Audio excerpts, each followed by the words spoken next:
the next phase here, the final phase of this Vision to Action Symposium. This takes us from the visioning part down to the nitty-gritty of implementing. We can talk about where. And the harvest of ideas is really intended to figure out what we will do to carry forward with the ideas that we've had. And it's not something like, don't count on the Northwest Eco Building Guild or any of the sponsors of this event to implement the ideas you've come up with. This is all about you guys doing the implementation, because it's, we talked about this during the Sustainable Thurston process, that in order to move that vision into the implementation phase, it's really going to take getting it out of the hands of government and into the hands of the neighborhood leaders, the business owners, the developers, and it's going to take all of us working together to get to reality, from vision to reality. So, who wants to go first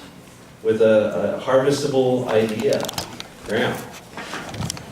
Well, at the risk of putting government back in, Chris, one of the things that came up was aligning the vision with the reality of the development in the communities. In other words, don't require conditional use permits to make desired improvements, but have your building regulations, your zoning, all in alignment so that you can facilitate the future you want to see, rather than make it the exception and make it hard. Make it easy to follow that and hard to go in other directions. They've got one right behind you there. I'm only going to take it because I want to build off of what he just said. So I'm Ron Thomas, Thomas Architecture Studio, and we represent probably a dozen projects here in the greater Olympia area for private developers. And I can't beat the drum loud enough that it's incentives that you have to provide, and you've done a lot of tremendous planning. That's been mentioned many times. And so each of the individual municipalities, and Thurston County as much, they need to do all that they can to actually facilitate the development that we want. How can they do that? Well, they can provide incentives such as an impact-free zone. If you develop mixed-use developments in a certain area, you pay 0 impact fee. If you want to develop outside of that in the suburban areas of the town or of the county, fine, you'll pay your proportionate impact fee. So there are definitely action items that municipalities can do in the coming months and years to pass the message along to the development community that we welcome the kind of development that we say that we want, and here are the things that we're doing to incentivize that. How does that fly with some of our municipalities? Well, let's hear from Doug first. I made the point that my group asked, so I repeated here. I think we need to, maybe I'm being naive, but it is my sense that there is a growing feeling among the community, and it doesn't matter whether we're talking builders, businessmen, residents, environmentalists, people, whoever. There's a growing sense that really we can't continue to do what we're doing now. And that if we continue to do what we're doing now, we're going to wind up with an awful lot more population where we don't want it, i.e. in the rural county and in the urban growth area. And I could give you the numbers, but I won't bore you on that one. But I think that position is a consensus that all of us need to build on, and particularly in our various occupations, that the alternative is really not what any of us really want.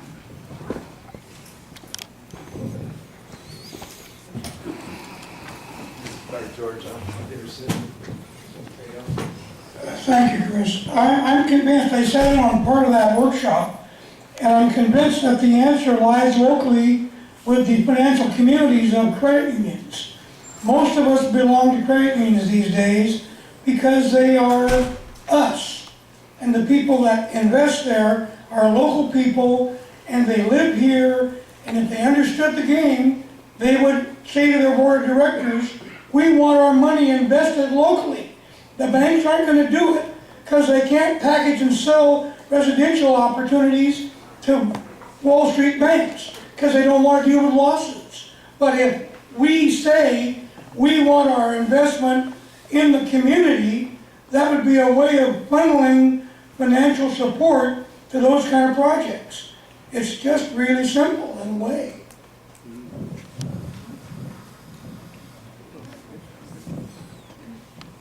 Yeah, I think developers and financing companies, the credit unions need to be involved in the planning, because if they're not, it's not going to be feasible. I can't think of any successful high-density project in Thurston County yet. They're doing it in Seattle and Portland, but we need to get it down here.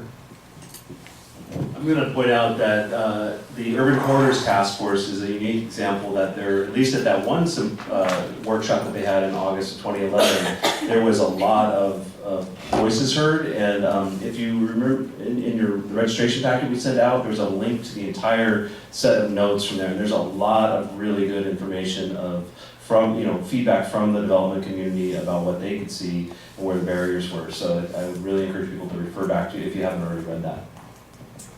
Two quick reactions on this suggestion of an impact fee-free zone. First of all, I don't think it's legal.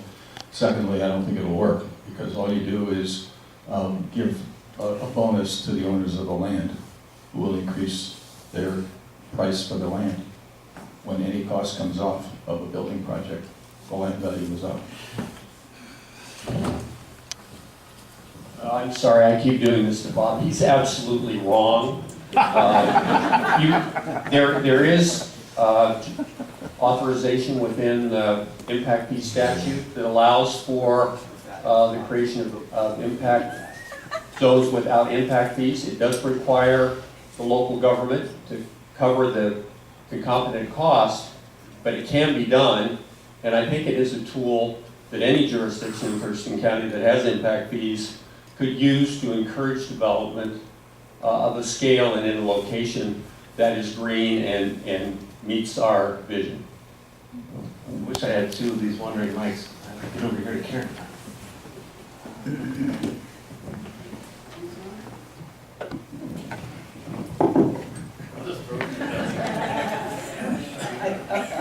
Sounds like we're talking about the barriers here in terms of the urban density, for example, along the corridors. And frankly, I think some of us are going to need to rethink what is acceptable in terms of height for buildings.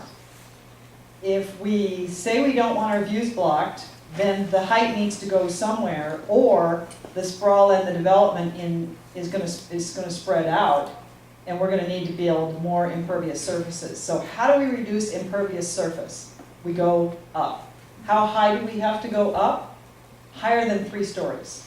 And we shouldn't excuse ourselves by saying, well, the investment isn't there, or they can't get the lending in order to go higher, or it's expensive to build because of the codes. That's not our business to say that, I don't think.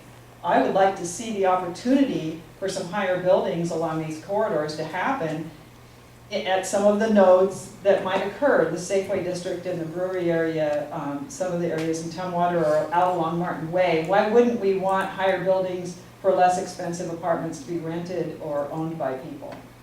Why wouldn't we want that to happen? But what I hear happening is that people want it to keep to this small town character everywhere. And I don't think that's carbon reduction to do that. I was at the Brewery District meeting the other night, and they were talking up to 5 stories in that area. Go to 10, she says. So you're from the next generation.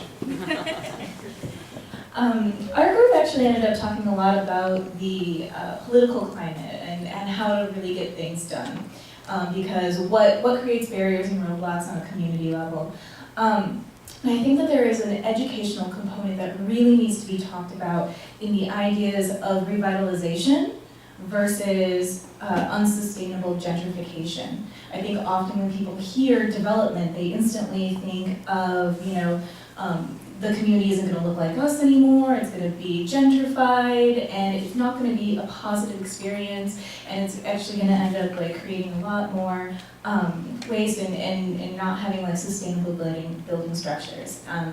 And so I think if there is more education for the community as a whole, as well as some of the current business owners, for some of the perks of what could be happening by creating a higher density area, especially in some place where, like Olympia, where there is a significant housing need for the population that's going to be increasing, that could really help encourage and move along the process as far as like a community involvement in the governmental like commission level.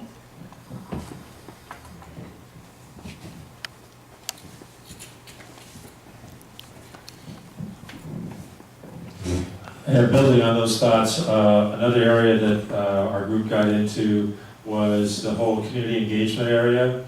And we saw this as really critical to making some of the strategies that we talked about, incentivizing the kind of development that we want, or and that sort of thing. And it needs to be built as a two-way street, so that there's a listening component and then there's an information sharing component of this whole community engagement process. Another topic that we touched on was the tremendous opportunity for repurposing existing buildings. Could save a lot of energy in tearing stuff down and building something new. Could also be a great opportunity for some real deep retrofitting of buildings to make them much more energy efficient, and that sort of thing. A little phrase that I thought of, I was going to put in my speech, but I didn't, was just like, let's trust the people, get them engaged and trust them so that they can trust the government again, so that we build that trust. Just to kind of add on to that point about rehabbing existing buildings, something that my background lies in very deeply. But you have to be careful when you talk about density, because you don't want to erase history where you want to just go up a couple of stories. You have to be careful and really, identify what the community assets that are already existing that have the potential that might be underused or blighted because they've been forgotten because of this sprawl that's happened over the past half a century. But if you're actually identifying where the density already exists or has the potential to exist, then if you're considering new construction, you can consider that as infill development, but only after you've already started to reuse your existing resources. Because I think that gets overlooked a lot, especially at the drawing table, where it's really easy to take a Google map and draw a 5-story building over existing buildings, but it might not necessarily be the most economically sustainable solution either. Just a resource to that end is a group in Seattle called the Preservation Green Lab. They're really into historic preservation, but they're really trying to get people to redevelop and go super energy efficient on those buildings.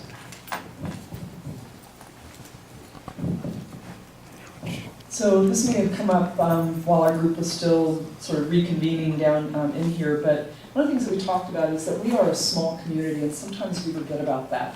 That we're inspired by places like Portland and San Francisco and South Lake Union, and it's not that we shouldn't be inspired by that, but we need to be smart about it. We are not Portland, we're not San Francisco, we're not South Lake Union, and so there's it sort of came up as a question of our vision. While it's admirable, is it, how realistic is it relative to our size and our financial capacity, both on the public sector side to build infrastructure and deliver services, as well as on the private sector side?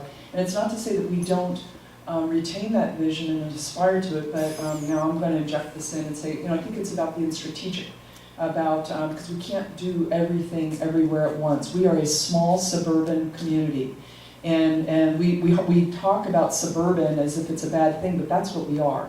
And what we're trying to do, at least along corridors, is create in some places, not change everybody's neighborhoods, but create in some places urban alternatives.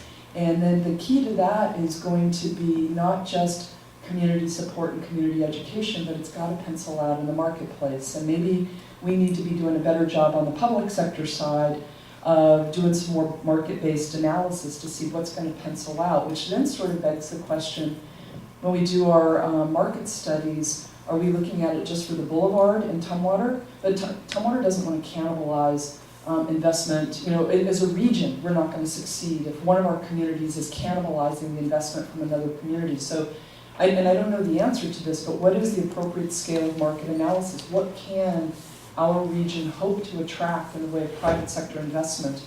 And then dealing with the regulatory issues and all that we're going to have to confront with that, environmental cleanup issues. I mean, it gets pretty complicated. So I'll just, this is not coming from my group, but just coming from myself as somebody who's spent a lot of time looking at this.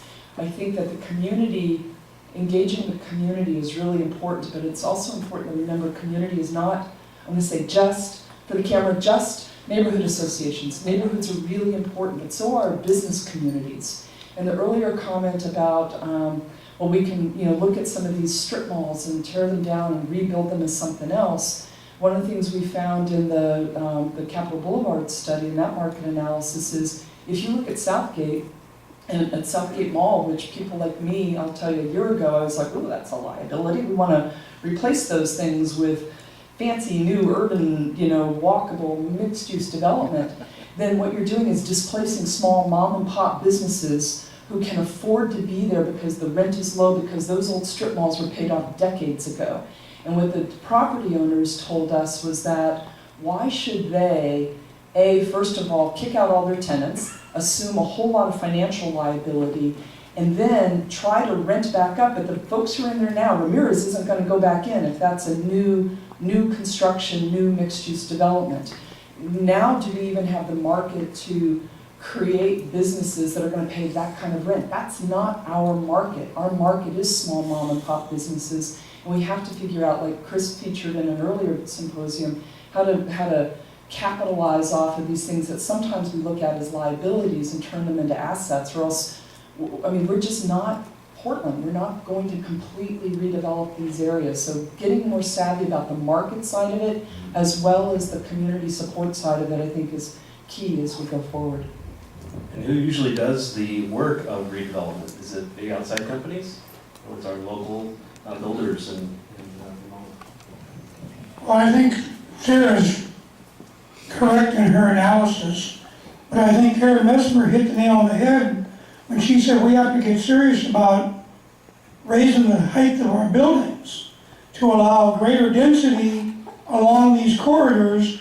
If we're going to have a 3-story building, what's wrong with a 5-story building? Because we want to also support our transit system. Those are the corridors that the buses run on. If we don't have riders for our bus system, then everybody gripes and complains about having to pay the tax to subsidize the buses. If we put people living along the corridors, they can use the buses because a lot of them don't want cars. So I'd like to remind everyone to focus on stuff that we found as great themes coming through the discussions that we had earlier. Are there any hands?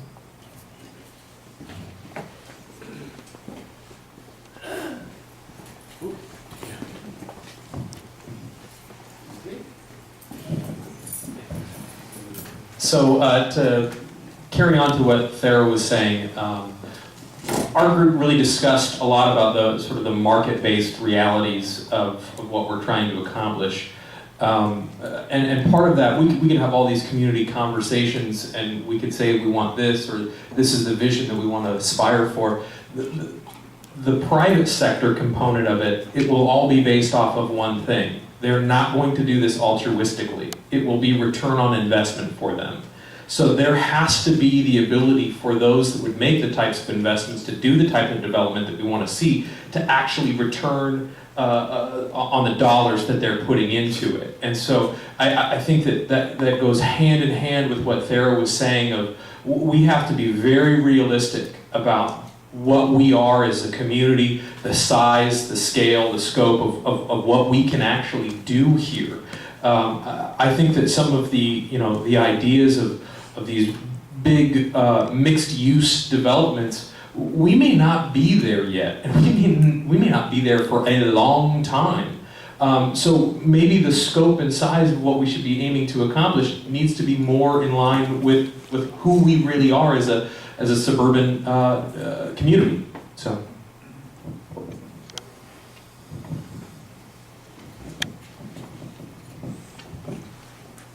One topic that my group touched on was ADUs, or additional dwelling units, and I believe there's a large latent demand for that. We still have a lot of homes in Thurston County that are underwater. I have a friend who is giving up her home, who has a very well-paying job, but it's just not, it doesn't make sense for her to maintain her home anymore with the mortgage that she has. And I see two large problems with building ADUs. The first being a very strange set of rules for what you're allowed to build, zoning regulations that I can't figure out where they came from when I look at them. And then also, there's not really businesses in Olympia that I know of that I could help her find when she was considering building an ADU that focus on building in people's backyards, or building another dwelling unit for her to bring in rental income and increase her property value to something that makes sense for her mortgage. And so I'd like to see a lot of focus from the Planning Commission for changing rules on ADUs, and then also a collaboration between the city government and banks and investment groups and builders in forming businesses that will serve a very large potential client base that will help to increase our urban density and increase the value of people's homes to stop people from walking away. There's still a lot of foreclosures coming, and we should be working to prevent that. I was in Jeff's group, and I want to kind of elaborate on that a little bit, because I really, as a younger person, not as young as some of you all, but I know that I feel super lucky to own a home, and I struggle every day to hold on to it. It's very hard. I even had to get a mortgage modification to get to hold on to it. So I know that people of my generation and younger, it's almost impossible. But renting is a very untenable situation, especially if you're renting a home in somebody else's house. It's inherently unstable. So how can you like develop your career and build if you're having to move because you can't get along with your housemates because that's the only kind of housing you can afford? Well, if we had more ADUs or single small housing units, then more people could afford to live in them and eventually maybe even be able to own them. And they might be able to, and who builds those units? It's not the big developers from, out of state. It's the local companies that would be the ones to build that. And that would, like Greg said, every dollar spent is a dollar earned in our community. So I think it's a great solution. It's one of the easiest things we could do to bring more density and more vitality to our community. And but it's not really happening as quickly as it needs to. One thing we talked about in our group was financing and how difficult it is to finance larger projects with local money, and perhaps partnering local banks and credit unions together to finance these projects because the money will stay here versus larger projects that we don't have comparables here for larger banks to want to finance them. So that would be one way. And you can expand on this if you want, because I'm not a financial person. But another thing we talked about was options for homeless people. If we had good options for homeless people, then we could be, very strict about, okay, you can't sleep here on the street. You've got these 4 options or whatever. And that would help a lot of areas to address the homeless issue.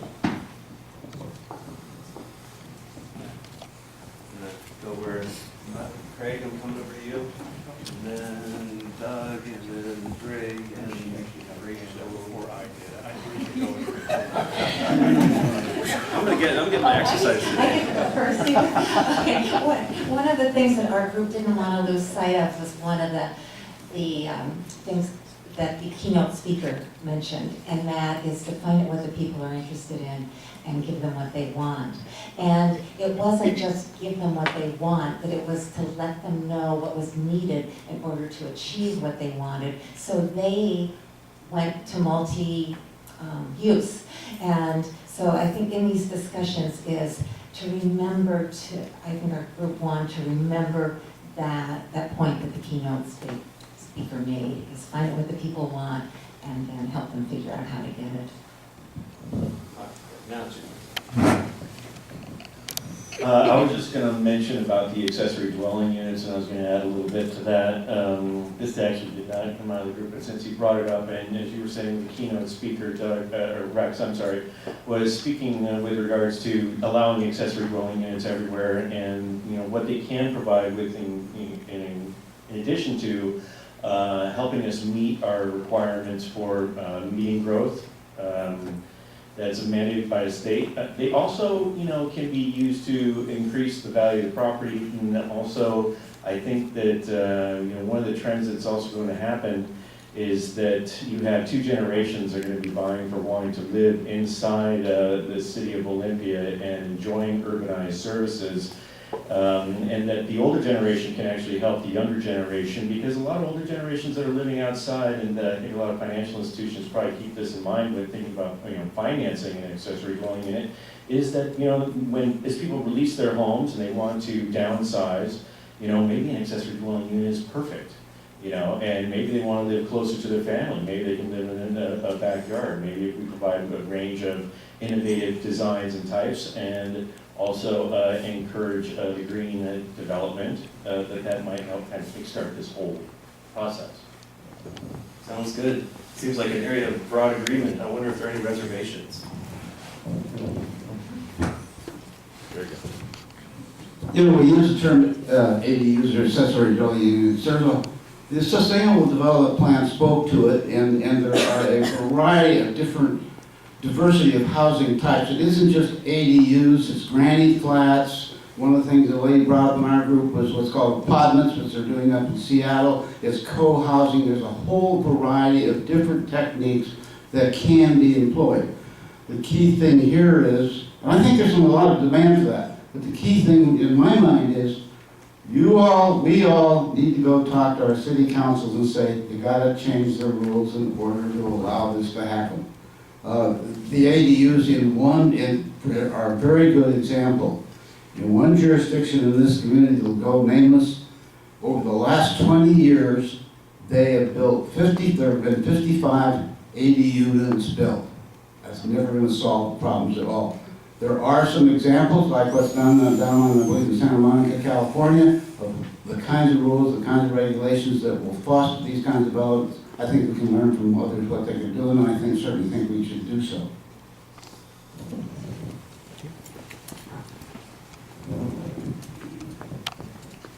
One thought exercise that we brought up in our group is compare Olympia, Washington to Victoria, BC, two capital cities in the Pacific Northwest, and who gets more tourism money and why.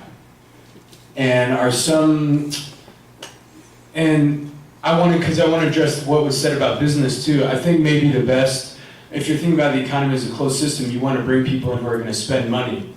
You don't want to necessarily bring in more homeless people.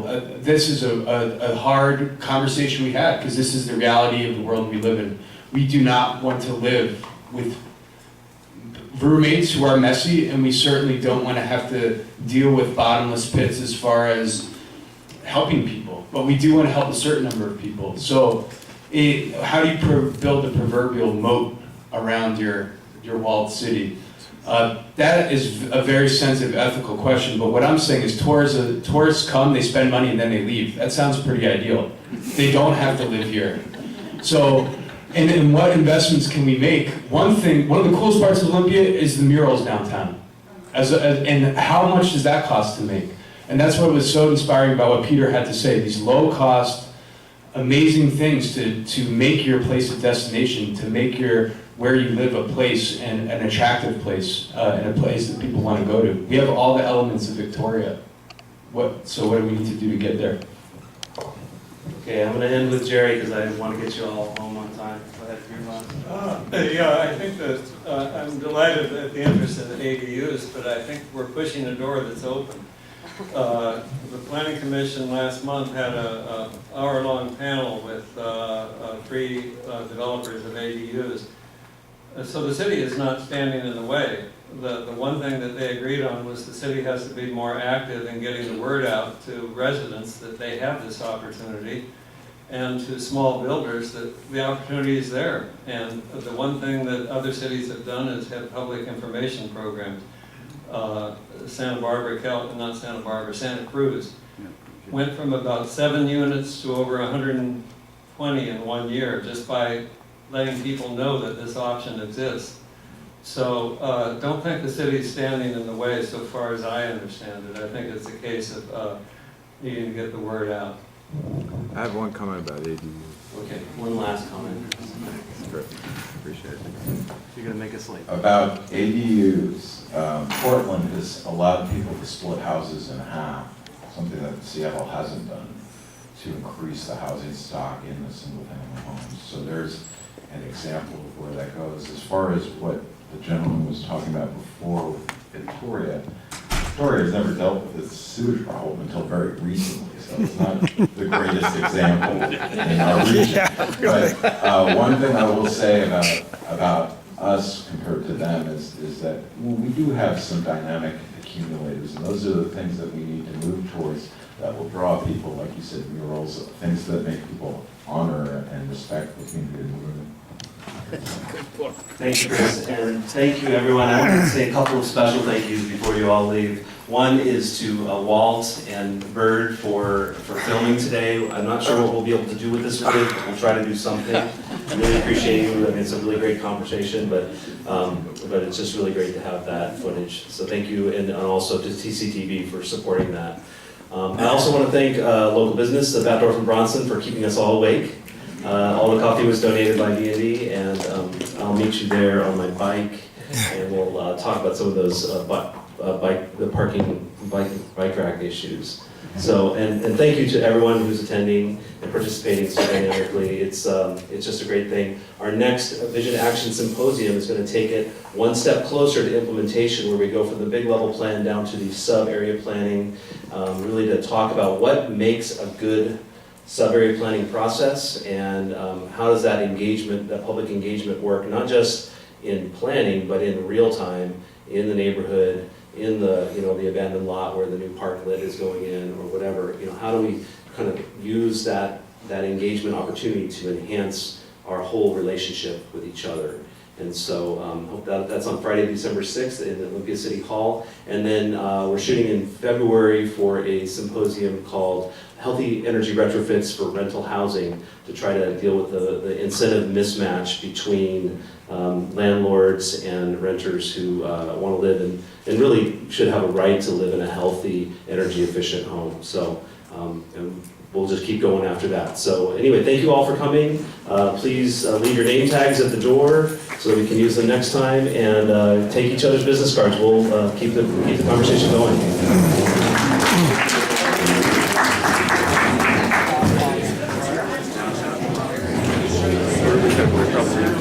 February, first week of February.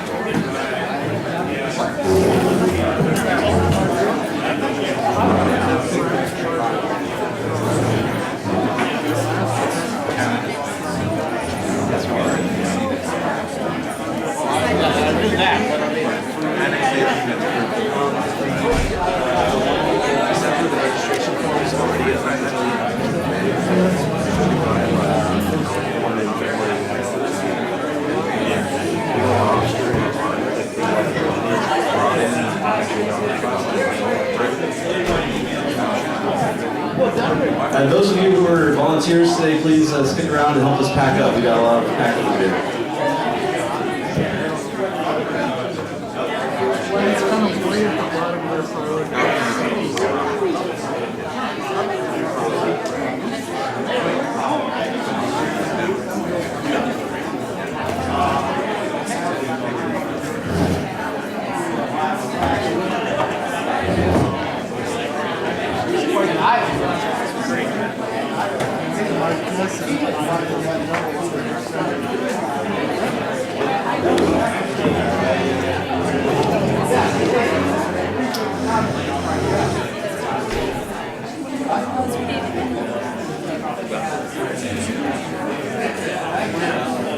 Yeah, they